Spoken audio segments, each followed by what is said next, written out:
हर व्यक्ति का एक सपना होता है, सुंदर घर हो अपना, एक सुंदर भवन होना चाहिए। फिर ये नहीं कि बहुत बड़ा हो, बहुत आलीशान हो, लेकिन मेरा अपना हो। जिसकी हैसियत 2 कमरे की है वो चाहता है प्रभु 2 कमरे का दो, जिसकी 10 कमरे की चाहता है 10 कमरे का दो, लेकिन 2 मुझे अपना। और आजकल जब से लोन इत्यादि की फैसिलिटी हुई है पिछले 15-20 वर्षों से, तो भवन बनाना सहज भी हो गया है। दर्शकों, इस बात को आप कभी ना भूलें कि मिट्टी के बदलते ही हमारे भाग्य की दिशा बदल जाती है। मिट्टी अर्थात भवन। मकान के बदलते ही आपने कभी भी नोट किया होगा, कोई मकान कहते भाई इसकी मिट्टी बड़ी शुभ है, क्यों? इस मकान में आके हमने ग्रो किया। कोई व्यक्ति कहती है यार इस मिट्टी से ये भवन अच्छा नहीं है, ये कुवास्तु जनित भवन है। क्यों भाई? इस मकान में आके हम डाउन हो गए, हम खराब हो गए। तो एस्ट्रोलॉजी के अकॉर्डिंगली कौन सा भवन किसके लिए ठीक है, ये मैं चर्चा करूंगा आपसे कुछ ग्रहों के आधार पे, और इसकी मैं 3-4 वीडियोस बना के आपको पोस्ट करूंगा।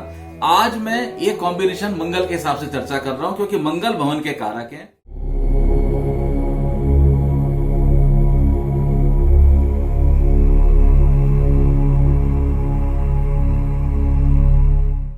वेलकम, नमस्कार, स्वागत है आपके मेरे YouTube चैनल में। Thank you.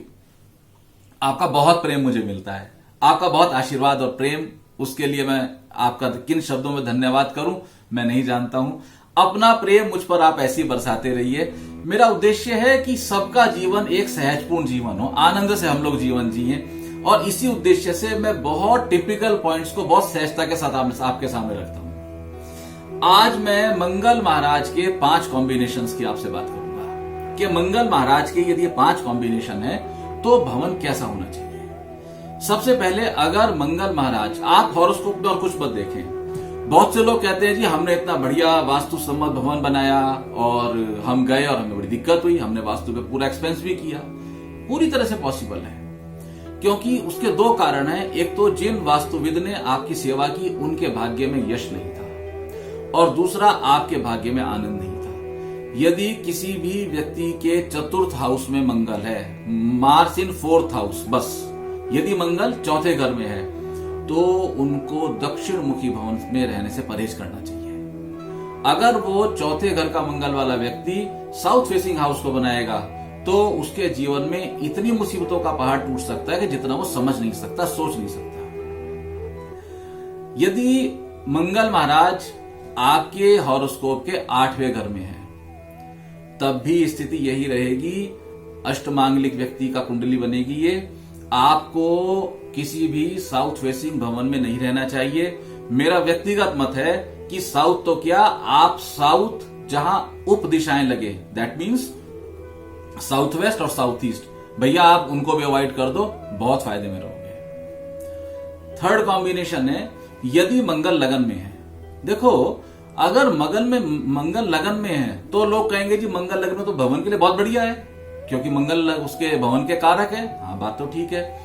यदि मंगल लगन में है तो साउथ फेसिंग को अवॉइड करें। ठीक इसके साथ यदि सूर्य और चंद्रमा भी खराब हो रहे हैं, चंद्रमा अगर मान लो खराब हो गए हॉरोस्कोप में, या सूर्य खराब हो गए, तो लगन के मंगल वाला व्यक्ति अगर साउथ फेसिंग भवन में जाएगा तो उसको बहुत प्रॉब्लम्स आने वाली हैं, बिल्कुल बच के रहें।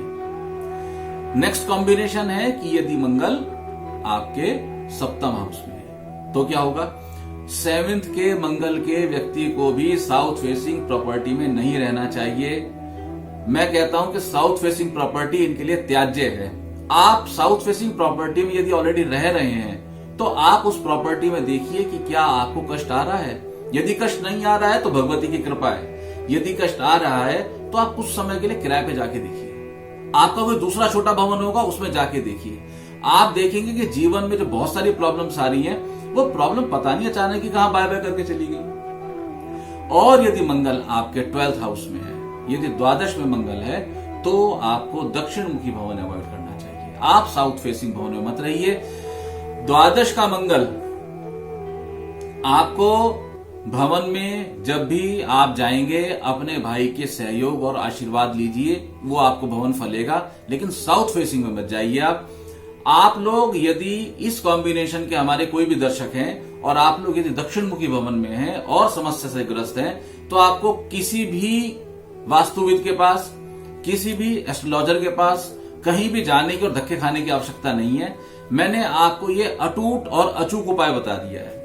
आप कहोगे सर हमने तो अपने मेन गेट पे पंचमुखी हनुमान जी भी टांग रखे हैं। अच्छी बात है, ये वास्तु का उपाय है, लेकिन क्या आप अपने दिल से सोच के बताओ, आपको वो उपाय करने के बाद भी लाभ उतना फील हो रहा है जितना होना चाहिए था? नहीं होगा आपको उतना लाभ महसूस, क्योंकि ये कॉम्बिनेशन आपको दक्षिण मुखी भवन के लिए बिल्कुल मना करता है। आप मेरे वो दर्शक जो इन कॉम्बिनेशन से युक्त हैं और दक्षिण मुखी भवन में रहते हैं, आप कुछ समय के लिए उस दक्षिण मुखी भवन का त्याग कर दीजिए, या तो यदि आपका ऑप्शन है तो आप दूसरा दरवाजा खोल लीजिए। दक्षिण मुखी भवन का दरवाजा जो है वहां पर आप थेरेपी लगा के बंद कर दीजिए उसको, फिर गेट में ताला डाल देंगे और किसी और शुभ दिशा में आप एक नया दरवाजा खोल लीजिए और आप देखेंगे कि जीवन में परिवर्तन संभव है। वो भवन जो आपको कष्ट दे रहा था उसका मुख द्वार बदलते ही सेम भवन आपको अब लाभ देने की स्थिति में आ गया है। आप इस ट्रिक को अपना के देखिए, करके देखिए और देखते रहिए मेरा चैनल।